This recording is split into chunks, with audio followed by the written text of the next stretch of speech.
Welcome to Burkhart's Hygiene webinar, designed to support hygiene systems in your practice. We've designed this webinar with the entire dental team in mind, as each team member plays a critical role in ensuring comprehensive patient care. I'm Kathy Edwards, and I'm happy to present this information to help fellow hygienists, dentists, and their teams as you navigate through the sometimes confusing world of periodontal disease as it relates to proper coding and treatment modalities. I've always thought that if dental hygiene could be as simple as providing the best care possible, without insurance obstacles, without coding rules or patient resistance, we wouldn't need webinars like these. However, we do need these, and at the end of this webinar, you should have the tools and strategies to navigate those obstacles with the goal of strengthening your systems as they relate to periodontal care for your patients. Burkhart and Burkhart's practice support team are passionate about providing you with the expertise necessary for you to enhance your team and your practice's success. So let's get started. To make sure we're all on the same page, let's start with a quick code overview. 1110 is your basic prophy code, designed for healthy patients that do not exhibit bone loss. It falls in the 1000 range of preventative codes. The CDT definition includes the statement to control local irritational factors. This procedure is designed to treat gingival inflammation, both localized and mild, caused by irritational factors. If the tissue has some mild or localized gingivitis with no bone loss, 1110 is indicated. Gingivitis is the first stage of periodontal disease and may or may not progress to periodontitis. A good rule of thumb is that a prophy procedure does not involve scaling on root surfaces, even those that are above the gum line. The next code, 4346, is for scaling in the presence of gingival inflammation. It's important to note that this code is also not used when bone loss is present. It's ideal for patients that exhibit generalized, moderate to severe inflammation without bone loss. 1110 and 4346 are similar codes in that the patient does not have bone loss. They differ in the amount of inflammation present. The prophy code covers mild inflammation and 4346 covers moderate to severe inflammation. Pseudopockets may be present for either one of these codes. If radiographic bone loss is present, you must consider a different pathway towards health that includes utilizing one of the scaling and root planing codes. 4355 is a debridement code.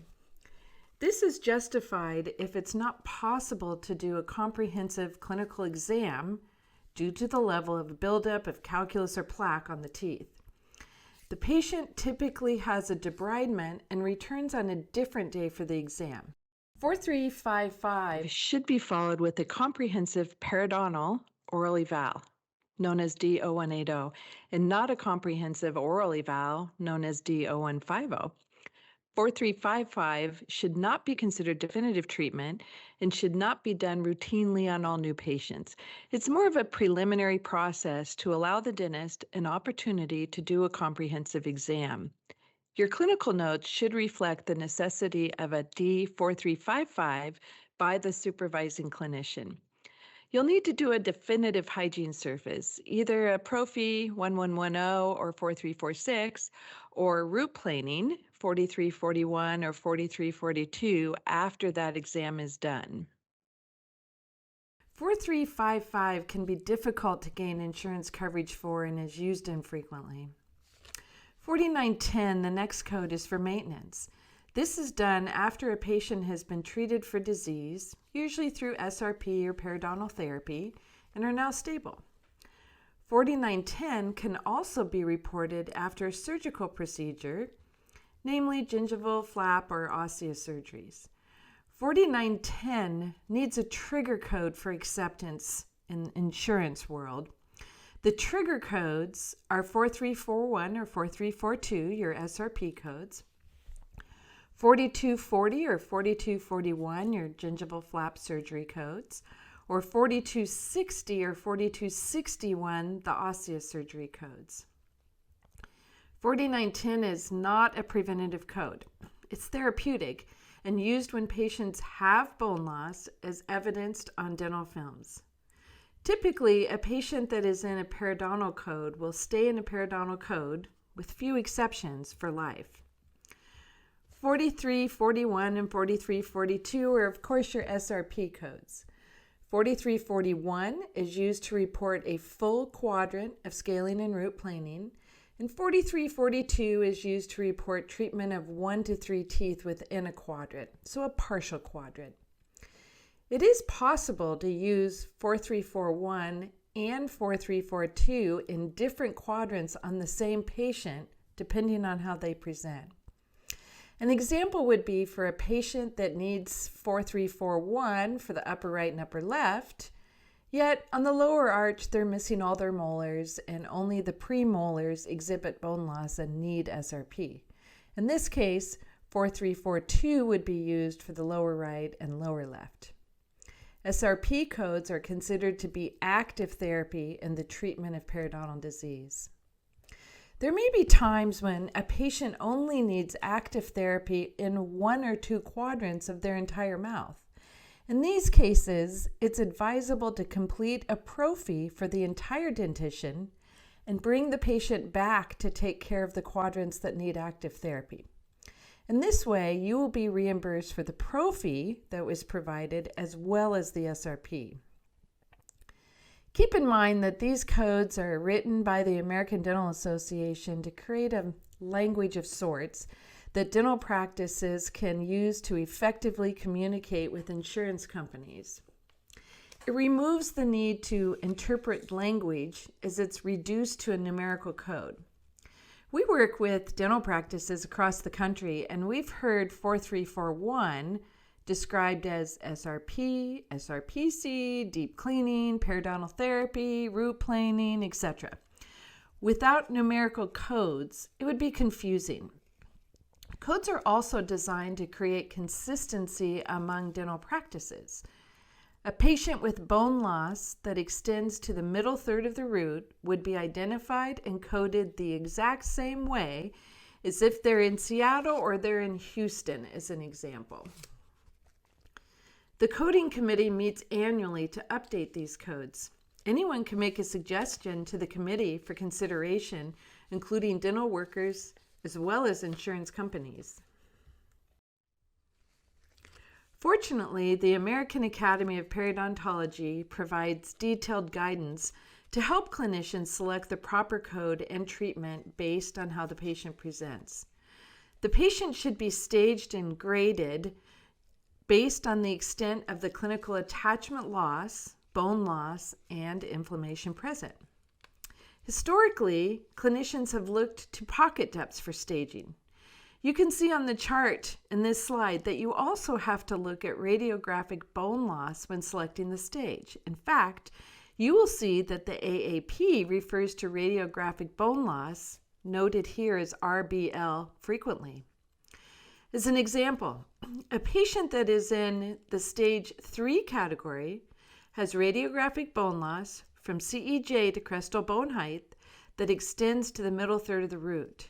This is fairly easy to identify with good diagnostic films. In these cases, a prophy code would not be appropriate. The area with the most severe destruction determines the stage, as that area indicates the need for more complex management. For example, if a patient presents with generalized, mild, stage 1 dentition, pocket depths are 4 millimeters or less, and there's a clinical attachment loss of 1 to 2 millimeters, but they have one area with 5 millimeter pocket depths, and you can see the bone loss extends to the middle third of the root on the films, that patient is classified as stage 3 or 4, based on the most severe condition in their dentition. We advocate for vertical bite wings in order to fully evaluate the bone health. As you listen to this recording, you may want to reevaluate the code you are using in your own practice. An excellent exercise is to bring hygienists and dentists together to review patient films the day before they're scheduled as part of your huddle process. Evaluate the x-rays together for the patients that are scheduled for a prophy. Critically evaluate the films to determine if the patient has bone loss and is eligible for the prophy code they are scheduled for, or do you need to identify those as possible transitions into a periodontal code? When reviewing your own coding in your practice, know that we typically find 1110, the prophy code, is often overutilized as the patient doesn't qualify for the preventative code when they have radiographic bone loss. The definition of 1110, as outlined by Dr. Charles Blair, notes that an adult prophy is preventative in nature and includes scaling and polishing with the removal of plaque, calculus, and stains. The removal of all calculus and a plaque above and just below the CEJ is part of a prophy. Pseudo pockets may be present, but there should not be bone loss or loss of attachment. Coding with Confidence, written by Dr. Charles Blair, is an excellent resource when determining proper coding. Goal to keep your patients with bone loss out of the recare system and into the periodontal maintenance system. An equally important goal is to reduce burnout for hygienists, and there's no greater burnout than that of working in a prophy palace. It diminishes the value the hygienist can bring to the patient and to the practice. According to the AAP, a staggering 47% of the population suffers from gum disease. Recent research from the CDC also supports this graphic. Almost half of the population has some level of gum disease, mostly undiagnosed and untreated. Can you imagine if 47% of carious lesions went undiagnosed and untreated? Dentistry has traditionally been a repair business. The hygiene focus was heavily tied to supporting restorative diagnosis and case acceptance. That's because a dentist looks at the chip in a tooth and the hygienist looks at the inflamed tissue around the gum line of the tooth. In order to have a healthy practice, both the hygienist and the doctor need to see the chip and the inflammation. If we follow the science and the studies, we expect approximately 50% of Americans don't qualify for a prophy code based on definition. You can see from the pie graph in this slide that we might expect 50% of your patient base to receive a prophy, 40% to be in active periodontal maintenance, and 10% to be receiving SRP at any one time. Of course, every practice is unique, and not all practices will follow this national statistic. Periodontal disease is a chronic disease with periods of acute breakdown. That's why SRP should not be looked at as a once-and-done program. Patients should be educated that you will continue to actively monitor their gum condition, and if another round of periodontal therapy is needed, you'll discuss it with them. Let them know that that would not be unusual. You can look at the data in your own practice to see how close you come to these healthy benchmarks. This is the standard formula. Run a procedure code report for a 12-month period of time. Add up all the hygiene codes listed on this slide and then calculate the percentage of preventative care services you provided as compared to periodontal therapy codes and periodontal maintenance. This practice was heavily prophy-based. Sometimes this indicates an overutilization of the prophy code, and you can start looking at bone levels on x-rays of your 1110 patients to see if this is the case for your practice.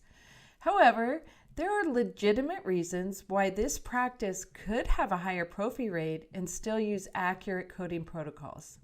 Let's look at those outliers next.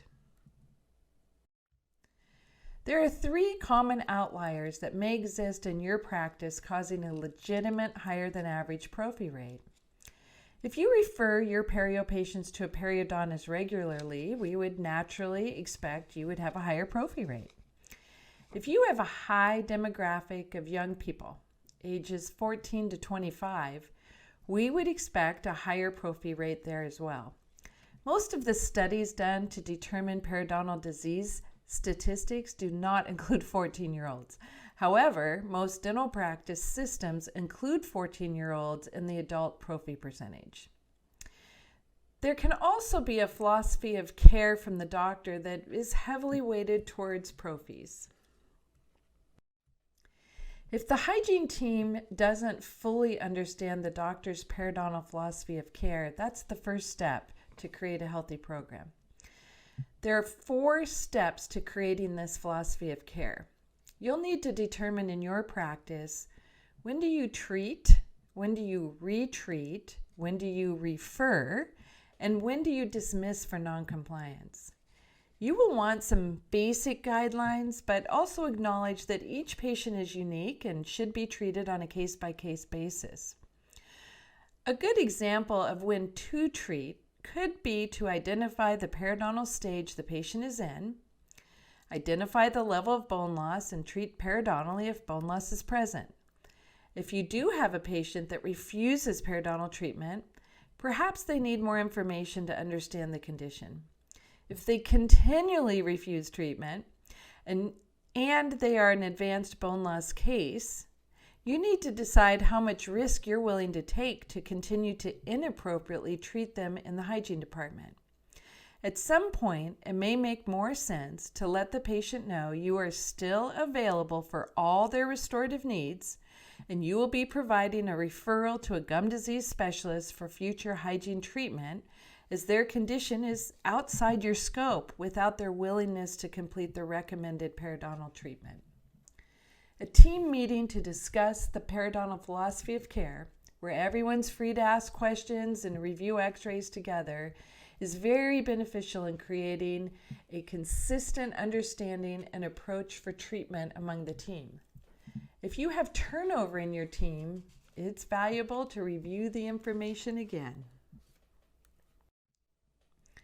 Visual aids can speed up the understanding process for the patient.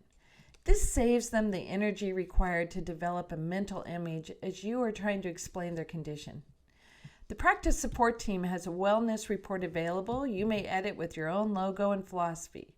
It has simple but clear images that show the progression of periodontal disease. You can check the box next to the patient's condition to personalize it for them. This becomes more valuable than a typical brochure that ends up in a garbage can after the visit. This is customized by you to be specific to your patient's condition. We find this to be a very helpful tool when incorporating new periodontal protocols. Models are also valuable ways to quickly explain periodontal conditions that are not readily understood by your patients. The old adage, a picture speaks 1,000 words, is certainly true in this case and a great time saver for clinicians. It is also important to make sure that the patient can perceive a difference between a prophy and a maintenance appointment.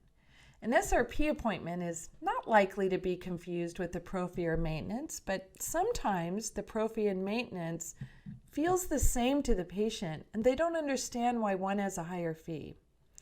You can help your patients understand this in several ways. Perhaps you want to verbalize the areas you're actively monitoring that showed breakdown in the past and let them know you're continuing to remove biofilms from the root surfaces in those areas. Talk through the entire appointment in this manner. As a hygienist myself, this is my preferred method of making sure a patient knows the difference. You can also take advantage of your ultrasonic scalers and use them frequently for periodontal patients and infrequently for your prophy patients. Perhaps you would like to put an irrigating syringe on each tray for periodontal maintenance visits and explain why you're using it. You should always identify a reason to return that's specific to each patient to bring value to the next visit. Stating, "I'm looking forward to seeing you in another 3 months," does not instill as much value as, I'm looking forward to seeing you in another 3 months. I will check the 2 areas on the lower right that are still causing challenges. If the gums are not stable, we can talk about other options at that time. Building value reduces no-shows. The last section of this webinar is to review our most frequently asked questions. How does the scenario happen that a practice overutilizes the Prophy Code 1110? Well, depending on where the hygienist went to school, they may or may not have been trained on coding. They were trained to provide safe and effective care, but there wasn't a focus on codes. They may actually be providing a 4910 maintenance visit, but coding it as a Prophy visit. It can also happen because historically a Prophy is covered at 100% by insurance companies, whereas oftentimes a maintenance is covered at 80%. This can mean that there's an out-of-pocket expense for the patient. Coding a Prophy can be the path of least resistance, as you don't have to build value in the service and you don't have to have an awkward financial conversation. There may also be a high patient resistance that has led to an overutilization of the Prophy code as well. Keep in mind, you are really worth the fee that is being charged for a maintenance. It's a good value for the patient. If dental offices only provided care covered at 100%, they would not be providing ideal patient care and they would likely fail. The out-of-pocket expense for a maintenance visit is nominal to the out-of-pocket expense for other dental treatments such as crowns and implants. What about patients with generalized recession but pocket depths are shallow? The cause of the bone loss is not as important as the loss itself. Does this picture look like the picture of a Prophy patient that you're still in the stages of preventing bone loss?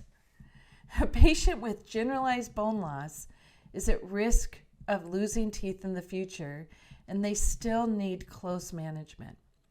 You're scaling below the CEJ routinely. We're looking right at it in this particular slide. It just doesn't happen to be below the gum line. They're still a periodontal patient. There are so many reasons for bone loss, yet it really doesn't matter how they got there.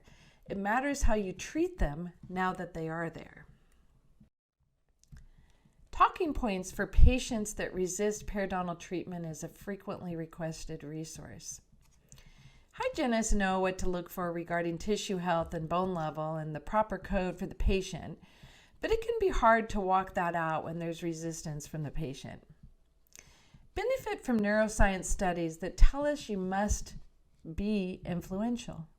Sit at eye level with the patient. You're more trustworthy. Don't cross your arms. You'll be more open to the conversation. Sit slightly forward and you'll be more engaged. How do you perceive yourself? Do you appear more authoritative or more caring? Once your body language is in place and you are in a mental place of caring, consider going through this 5-step sequence. First, gather the data you need, which includes x-rays and a periodontal charting. Then move into the section where it's being diagnosed. If this is not a new patient, you may want to use verbiage such as, "Mrs. Smith, we've been monitoring your condition for some time, and today I'm finding the upper right is starting to become more impacted by the effects of gum disease. The newest research indicates that if we proactively treat this area now, you will have a better chance of stopping the bone loss and managing your condition more successfully into the future." Talk to the patient's heart more than their head by discussing outcomes that are relevant to them more than you talk about the data or the steps you need to take. Keep in mind that in this 5-step sequence, oftentimes the hygienist is having this conversation. We are not asking hygienists to diagnose periodontal disease, just to relay the data that they're gathering. The next step is to express how common this condition is to the patient. Honestly, over 50% of adults have the same condition at various levels of severity. This helps your patient to not feel blamed for their condition. Many people have this same condition, and a variety of factors contribute to it. Talk next about the prognosis. Let them know what you expect for results based on your experience. Sample verbiage you could use could sound like this. I recommend we take the most conservative approach first, which is periodontal therapy right here in our practice. If that's successful, I would expect a very good chance that we can manage this condition together right here successfully. If it's not successful, we work closely with specialists that offer surgical approaches to treat this type of condition. In general dentistry, it can be easy to lose sight of the fact that SRP is actually the most conservative treatment option available. Lastly, you want to discuss future care. Set the patient up to understand what to expect in the future. This may or may not involve more frequent cleanings as an example. Another frequently asked question is, how do you handle a new patient and what order of treatment is best? A new patient can receive their comprehensive exam with a prophy on the same day if it's indicated and the patient's healthy. If there are one or more quadrants that need SRP, it is still recommended that you complete the prophy on the first visit and schedule the patient back for the quadrant scaling. This gives your front office time to stop, prepare a treatment plan, let the patient know any out-of-pocket expenses, set up the right amount of time for that patient, and avoid surprises. It can be problematic from an insurance reimbursement perspective to do quadrant scaling first, followed by a prophy. What about patients who refuse SRP?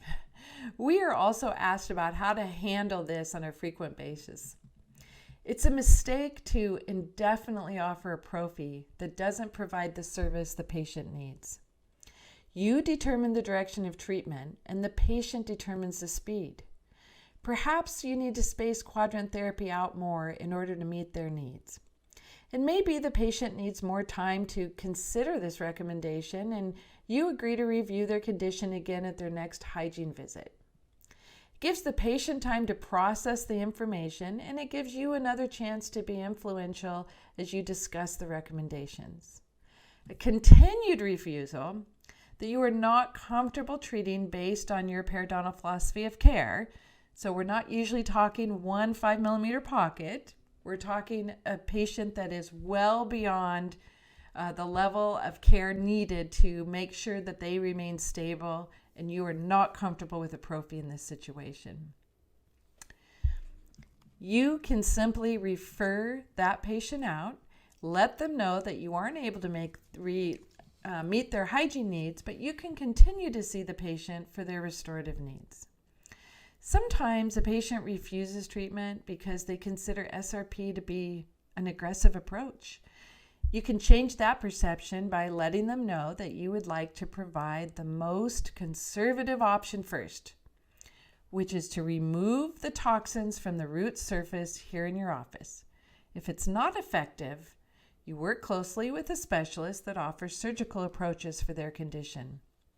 It helps them to know you are trying to offer the most conservative option first and put it in perspective for the patient. Lastly, I need to acknowledge that change is uncomfortable for all of us. It requires learning new habits and new ways to communicate. Be patient with yourselves. Redesigning a periodontal program doesn't take place overnight. It's more of a journey than a race. You won't be disappointed with your final results. As I shared at the outset, Burkhart and Burkhart's practice support team are passionate about providing you with the expertise necessary for you to enhance your team and your practice's success. We encourage you to reach out to us should you have questions or need additional information. Our support and services come at no charge to Burkhart's clients. We hope to hear from you soon.